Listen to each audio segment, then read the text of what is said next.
కుందేలు ధైర్యం. అది ఒక అందమైన పల్లెటూరు. ఆ ఊరిలో అన్ని జంతువులు ఉండేవి. ఒకవైపు కుందేళ్ళు, ఇంకొక వైపు ఒంటెలు, మరొక వైపు పులులు.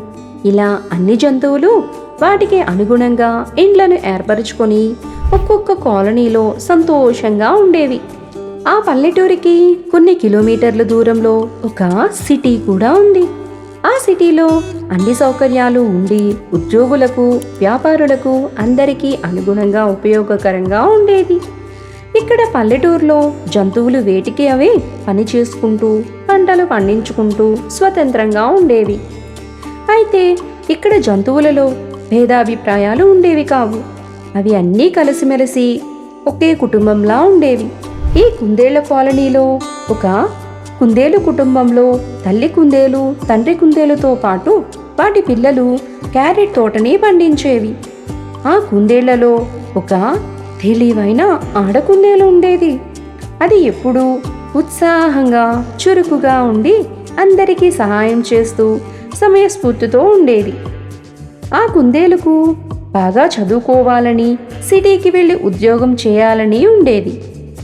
ఎంత అనుకున్నా నక్కలు, పులులు, సింహాలు కుందేళ్లకి ఆజన్మ శత్రువులు కదా.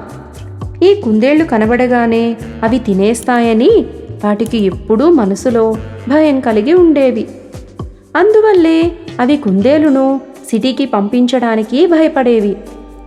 ఆ సిటీలో పులులు, సింహాలు, ఎలుగుబంట్లు, ఏనుగులు, క్రూర జంతువులు అన్నీ కలిసి ఉద్యోగం చేసుకునేవి.